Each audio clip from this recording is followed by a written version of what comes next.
नमस्कार, बहुत स्वागत है आप सभी का। जी मध्य प्रदेश छत्तीसगढ़ देख रहे हैं आप। मैं हूं आपके साथ कोमल गंगवा। शाम के 5 बज चुके हैं और ये वक्त है तरकश का। बताएंगे आपको अब तक की सभी बड़ी खबरें, दिखाएंगे वो खबरें जिनसे आपका सीधा सरोकार, वो खबरें जिनका आप पर होगा सीधा असर। पहुंचेंगे खबरों की तह तक। तो शुरू करते हैं तरकश तीर खबरों के।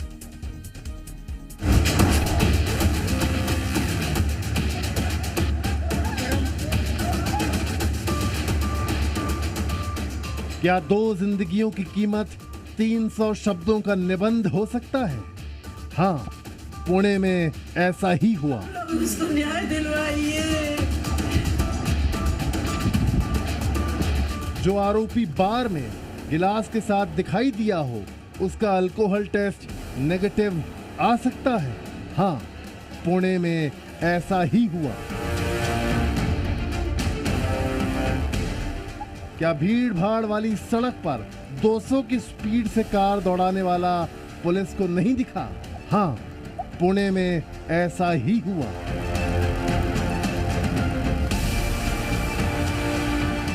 क्या पूरा सिस्टम बड़े बिल्डर के बेटे को बचाने में लग गया? हाँ, पुणे में ऐसा ही हुआ। हिट एंड रन के केस में नाबालिग आरोपी के पिता को गिरफ्तार कर लिया गया है। नाबालिग का पिता विशाल अग्रवाल गिरफ्तार हो गया है। उसे संभाजी नगर से गिरफ्तार किया है। वहीं दोनों होटल के मालिक और बार मैनेजर को भी अरेस्ट किया गया है। बता दें, नाबालिग ने 2 लोगों को कार से कुचला था। अब तक 5 लोग गिरफ्तार हुए हैं। हादसे में दोनों लोगों की मौत हो गई थी।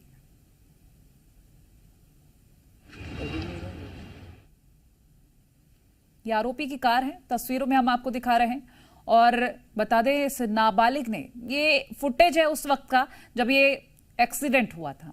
तस्वीरें हम आपको दिखा रहे हैं। इसकी रफ्तार आप देखिए, जो गाड़ी आती है, रफ्तार इतनी कि कोई शायद ही समझ पाए कि आखिर हुआ क्या। और इसी रफ्तार का शिकार हुए वो 2 लोग जो बाइक पर सवार थे। दोनों की ही मौत हो गई। अब लगातार न्याय की गुहार लगा रहे हैं परिजन। फिलहाल 5 गिरफ्तारियां हो चुकी हैं इस मामले में।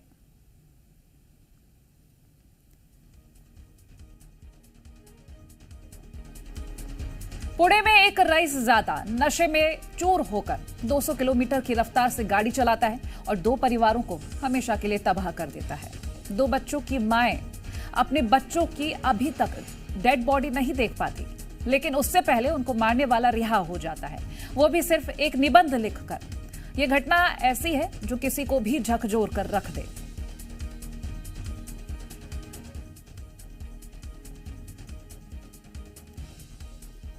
अनीश और अश्विनी, जिनकी इस एक्सीडेंट में जान चली गई। आखिर क्या कसूर था मध्य प्रदेश के अनीश और अश्विनी का, जिनकी इतनी कम उम्र में एक बिगड़ैल रईसजादे के रफ्तार के शौक ने जान ले ली? क्या कसूर था इनके परिवारों का, जो आज अपने बच्चों की लाश अपने सामने देख रहे हैं? कसूरवार क्या वो माँ बाप नहीं जिन्होंने अपने नाबालिग लड़के को एक कार चलाने को दे दी? कसूरवार क्या वो सिस्टम नहीं है जिसे भनक भी नहीं पड़ी कि एक नाबालिग रईसजादा एक एक कर सारे नियम तोड़ता जा रहा है? और क्या कसूरवार वो नियम भी नहीं है जो सिर्फ नाबालिग होने के नाते 2 लोगों की जान लेने वालों को जमानत दे देता है?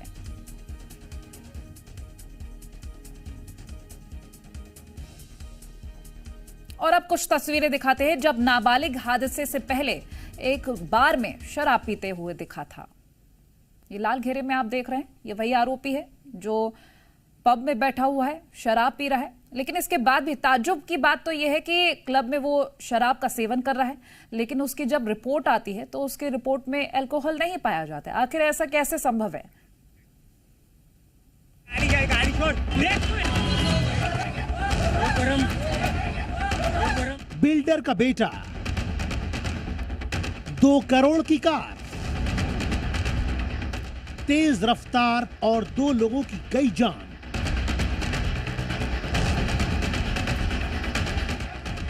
पुणे में जो हुआ उसने पूरे देश को दहला दिया। 17 साल का एक रईसजादा 2 घरों के चिराग को बुझा गया। जिन घरों के बच्चे भविष्य बनाने के लिए घर से दूर गए थे, एक अलग शहर में अपने सपनों का जीवन बुन रहे थे, उन पर एक बिगड़े रईसजादे की रफ्तार का शौक भारी पड़ गया। पुणे में रविवार को एक सड़क हादसा हुआ। तेज रफ्तार लग्जरी कार ने बाइक को टक्कर मार दी। टक्कर लगने के बाद बाइक चालक अपना संतुलन खो बैठा और कई मीटर तक घिसटता चला गया। इस भीषण हादसे में बाइक पर सवार 2 लोगों की मौके पर दर्दनाक मौत हो गई। मरने वालों में एमपी के उमरिया का एक बेटा और जबलपुर की बेटी थी। दोनों ही पुणे में इंजीनियर के तौर पर काम कर रही थी। चश्मदीदों का कहना है कि गाड़ी की स्पीड बहुत ज्यादा थी। हादसे के बाद आरोपी ने भागने की कोशिश की थी, लेकिन भीड़ ने उसकी पिटाई की और पुलिस को सौंप दिया। इस प्रकरण में जुवेनाइल को नियंत्रण में रखने की जवाबदारी उसके फादर की थी और जो अंडर एज एक्यूज्ड को जहां पे लिकर प्रोवाइड किया गया, वैसे रेस्टोरेंट्स और ये इनके फादर, इनके विरुद्ध सेक्शन 75 और सेक्शन 77 जुवेनाइल जस्टिस एक्ट के अंतर्गत गुना दाखिल किया गया है। उसकी पुलिस ने नाबालिग कार चालक को गिरफ्तार कर लिया। आरोपी को कोर्ट में पेश किया गया, जहां कोर्ट ने उसे शर्तों के साथ जमानत दे दी। अब जरा जमानत की शर्त भी सुन लीजिए। आरोपी 15 दिनों के लिए ट्रैफिक पुलिस के साथ काम करे। नाबालिग आरोपी को दुर्घटना पर एक निबंध लिखने को कहा और ऐसे डॉक्टर से इलाज कराएं जो शराब छोड़ने में मदद करे। परिजन स्तब्ध हैं। उनके लाडले को मारने वाले आरोपी को बस इतनी सजा। सवाल उठ रहे हैं कि क्या उनके बच्चे की जान की कोई कीमत नहीं? कहां जाएं? किससे इंसाफ मांगे? कैसे अपने बच्चे के गुनहगार को सजा दिलाएं? ये सजा बहुत कम। जो कानून है उसके हिसाब से कार्रवाई होनी चाहिए। हमको बस यही चाहते और कोई से हमको नहीं है। अश्विनी को इंसाफ मिलना चाहिए। हाँ, मिलना चाहिए। ये बहुत गलत है ना एक तरीके से। मेरे को कल ही किसी ने एक सीसीटीवी फुटेज भेजी जिसमें इन्होंने यू टर्न मारा और वो इतनी स्पीड में था कि उसकी कार भी नहीं दिख रही थी, इतनी स्पीड में गया वो और डैश जाके मारा। तो ये बहुत गलत चीज़ है। इसका जो भी है कानून उस हिसाब से कार्रवाई होनी चाहिए ताकि ये जिनके पास सुविधाएं हैं सब वो दुरुपयोग ना करें। इस हादसे के बाद अब नाबालिग के पिता को गिरफ्तार किया गया है। घटना के बाद से वो फरार चल रहा था। पुलिस ने बिल्डर विशाल अग्रवाल को औरंगाबाद से गिरफ्तार किया है। हमने उसके फादर, एक्यूज्ड के फादर को सेक्शन 75 जुवेनाइल जस्टिस एक्ट के तहत उसके विरुद्ध कार्रवाई की। ये हादसा 18 मई की रात पुणे में हुआ था, जब 17 साल का नाबालिग अपने दोस्तों के साथ 12वीं पास करने की खुशी में पब से पार्टी कर वापस आ रहा था और उस वक्त शराब के नशे में गाड़ी चला रहा था, जिसके बाद अब पब के मालिक पर भी कार्रवाई की गई है।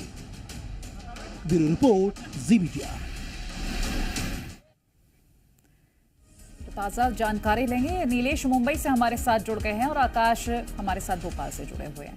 पहले मुंबई चले थे। नीलेश, 2 जान लेने वाले को सिर्फ निबंध लिखना, 15 दिन के लिए ट्रैफिक पुलिस के साथ रहना, ये सजा काफी नहीं होती है। फिलहाल बताया जा रहा है कि 5 गिरफ्तारियां हुई हैं इस मामले में। आगे कार्रवाई के रूप में क्या कुछ आ रहा है? क्या खाना पूर्ति की जा रही है? वाकई में स्टेप्स लिए जा रहे हैं?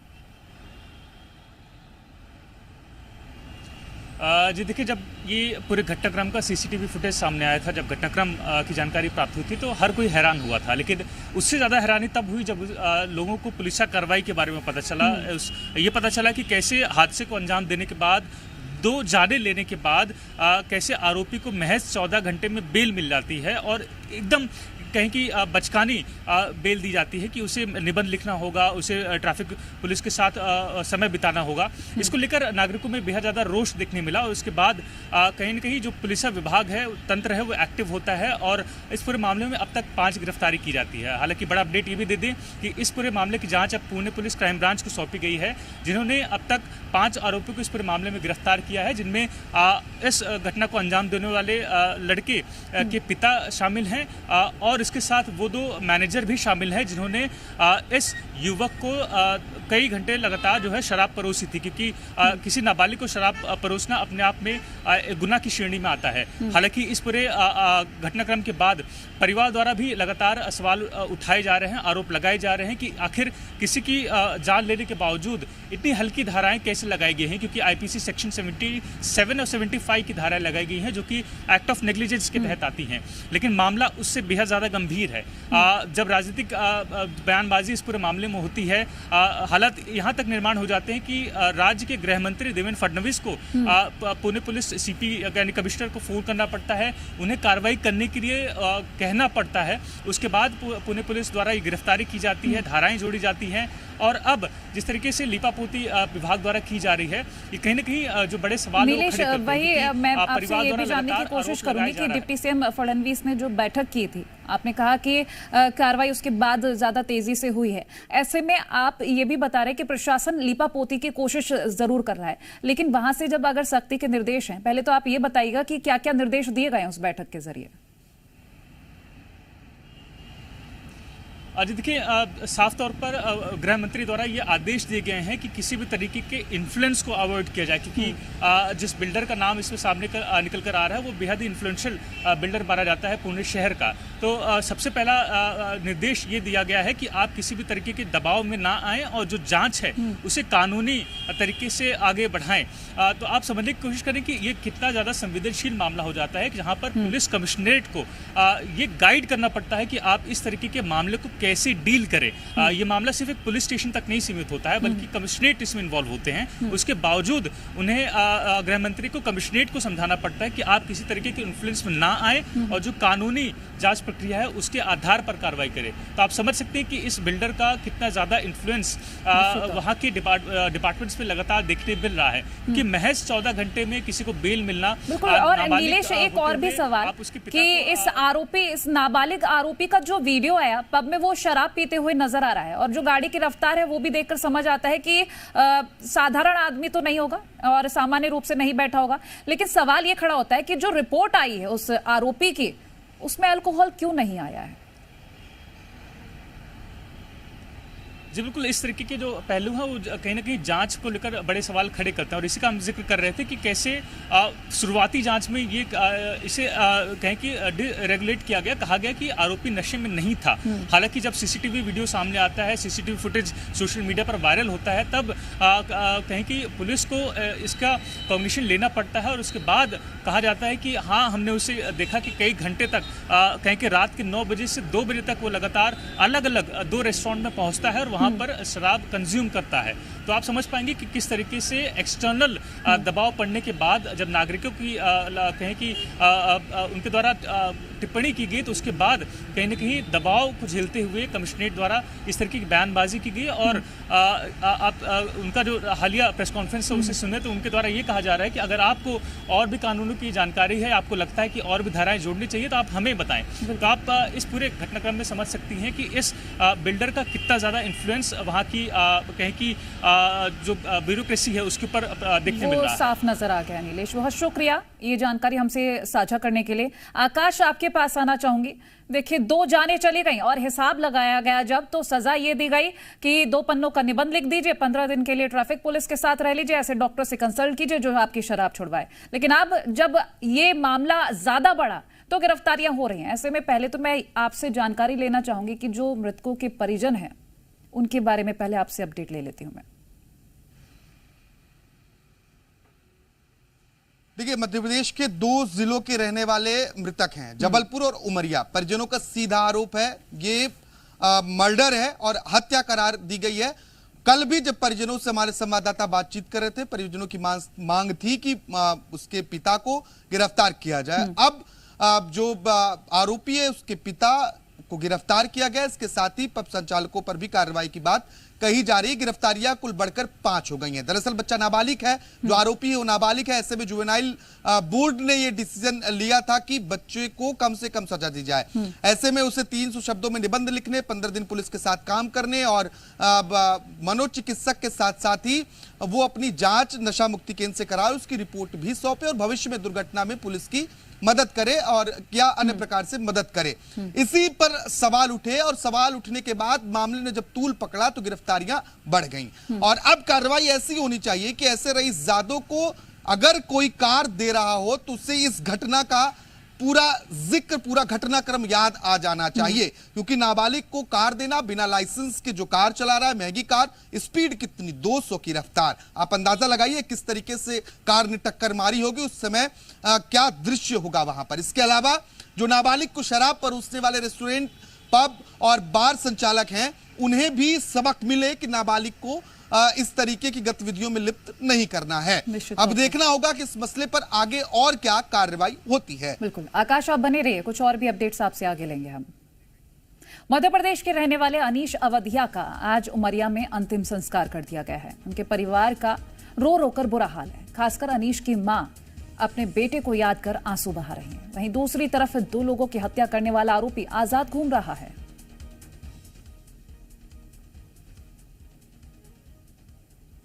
तो देखिए, परिवार वालों का रो रो कर बुरा हाल है। 2 जानें चली गईं, लेकिन जो आरोपी है वो खुला घूम रहा है। एक था हम लोगों का सहारा, सब चीज का चला गया, हमारा सहारा छूट गया। अभी हमने छोटे भाई को ही पढ़ाता था, अपने छोटे भाई की जिम्मेदारी, हम लोगों की जिम्मेदारी भी वही उठाया था। अनीश अवधिया का परिवार इस घटना से स्तब्ध है।